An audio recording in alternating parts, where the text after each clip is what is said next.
So tonight's obviously Inspiring Girls Night, and this is your first season coaching women's basketball. But before that, your father coached for 30 plus years. So what does it sort of mean to you to, be a figure that inspires these women? Yeah, I mean, it's been a fun step for me in my profession. This will be my mom's first game seeing me coach tonight. And so yeah, we were talking about it, I think in 1972 or 1973. My dad wanted to teach, and they said the only way that you can teach is if you start a girls basketball program. And he had never coached, never, he just started reading books and doing clinics, and fell in love with coaching. And it really changed our family's life and like how I was brought up. And so yeah, for me to see my girls act the way they have, just seeing their dad coach women, it's really neat. They've shot more baskets this week than they have in their whole six years of life. So it's really neat. It's really neat. I was telling Nick the other night in the bowling, we had a bowling event, and DT's family, our girls refer to Penny and Leo and Isla, but every time they say Diane, it's Diana Taurasi. They say her full name. So it's with respect. But yeah, it's been really cool for my family. And it's what this league has been through. That the people that have laid the foundation for what it is and where we're headed it's really exciting, and I'm just thankful and excited to be a part of it. Coach, with this being the first of 3 games in 4 days, how does that affect your rotation? Yeah, I mean, our rotation is going to be the same. This week of practices has been about us. When you get into a season, it just keeps coming, and we were playing a lot of games. We're on the road, and this allowed us to kind of take a breath and reevaluate who we are, and get back to the basics defensively, offensively, our half court execution. So obviously tonight it's the Sparks, but we're focused on ourselves, and we know what's ahead of us here the next 20 days. And this is the first opportunity here tonight. Speaking of looking ahead, what is coming ahead for this team? We all know Caleb Clark's coming to town on Sunday. So how important is it for this team to focus on tonight's game, not have this just be a look ahead game to perhaps Clark and the Fever Conference? Yeah, I mean, thankfully, again, our group has seen a lot, so I don't think that's going to be approach at all. They know tonight is about tonight, and then come Sunday, we'll talk about that tomorrow. Coach, when Natasha Cloud stands defensively or anticipation, yep, what does that do for you guys, her ability to force turnovers and get you out transition? Yeah, I keep seeing all this stuff with all-star voting, and what Cloud has done for us at the defensive end, and how we've really game 2 or 3, her just stepping up and say, I'll guard whoever it is, 1, 2, 3, 4, and 5. And just her ability to do that. I mean, you're going to see it tonight in the next 3 or 4 games, her just guarding bigs, people that, typically she hasn't been on, and doing a great job. And she's just so physical before the catch. She's got quick hands. It allows us to kind of get in cross matches going the other way. So yeah, her defensive intensity and commitment to that end has been huge. You talked about better execution against Minnesota. You guys found your spots, but didn't exactly execute. So from a coaching perspective, what do you see, and how do you sort of fix that and execute better? I think it's just repetition. It's different options out of each play.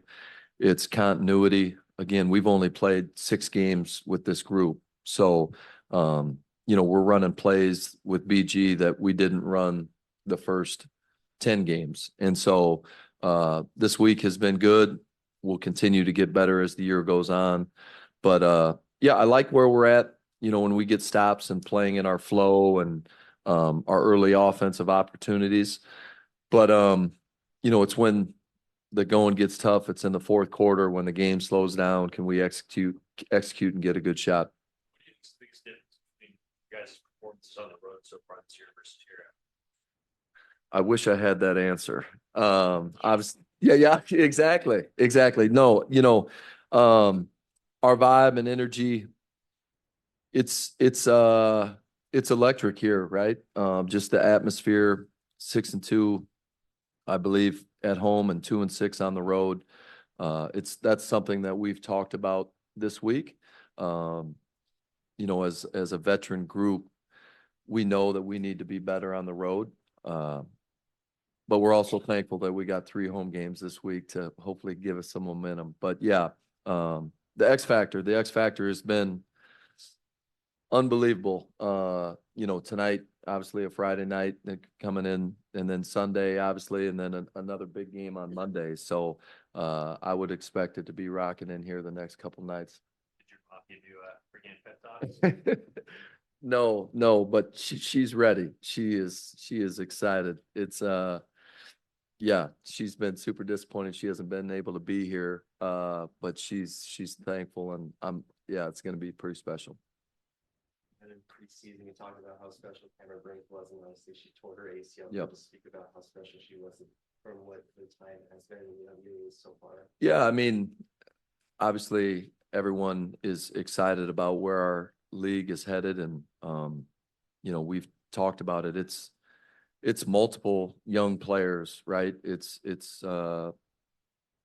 Caitlin, it's Angel, it's Cameron, and it's just unfortunate for Cam. I don't know her personally, but like I said, I've spent, a good part of my profession in Portland, and she's from that area. And so, kind of rooted for her from a distance. Her opportunity with 3-on-3, the Olympics coming up. I feel terrible for her because that's a once in a lifetime opportunity. But, I think LA is going through it right now just with their injuries. She's a big part of that. Defensively, she could guard multiple positions. She's a rim protector. I love her fire and energy and how she moves. And yeah, she's going to be a great player in our league. Coach, by now everybody knows you're going to take 43s a game. That's a big part of the offense. But now that you do have all the pieces back, you got PG back. Sometimes that rebound doesn't fall. So what's the next adjustment for your team offense? Yeah, I don't think we're going to stop taking them if we're making them or missing them. Obviously, when we're, I wish we would get 40. We're probably closer to 30, but it's each game is different. I thought in Minnesota, we had 11 threes in the first quarter, and 7 of them were wide open, and I would take that any day. And so, like I said, this is our 6th game with BG. I think we're kind of trying to figure out how all the pieces fit, but I love having the opportunity to be able to throw her that ball. Her points per shot has been fantastic. When she passes out, it's been fantastic. So, a good coach, obviously, they got to have great players, and she's a great player, and I think you'll see her take more threes as we go, but her bread and butter is in the post. And so it would not be very smart of me for us not to throw it down there to her. And, the success that she has had and the confidence that she gives our team when we kind of get out of sorts, to be able to just throw it down there to her. There's a level of belief and confidence in not only what she's doing, but what she gives our team. Hey, Coach, how you doing today? Hey, Steven.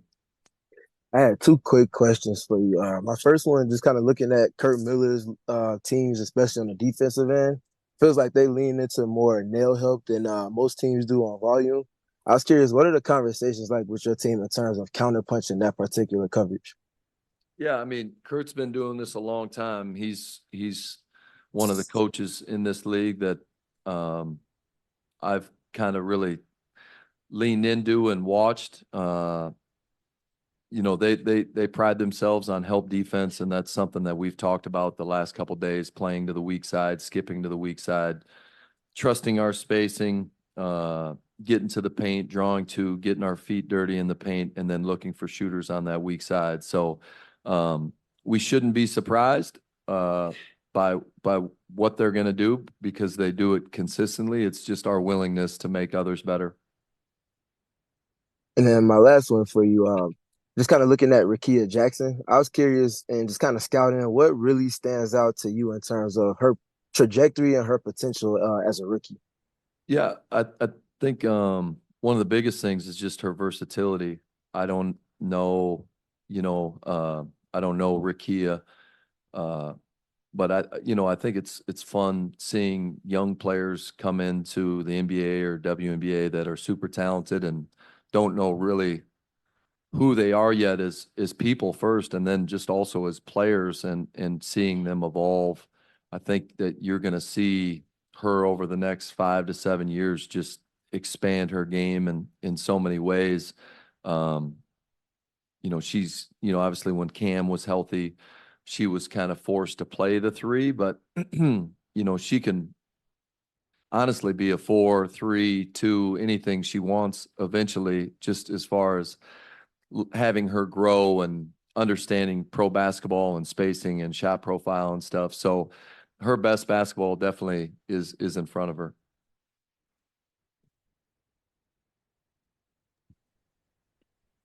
Hi, Coach. Quick question about the sort of matchup down low. I know that defending in the paint has been a relative strong point for the team. I'm curious what the approach was in sort of getting BG and the other post players ready to guard Dearica Hamby and everything that she can do down low for the Sparks.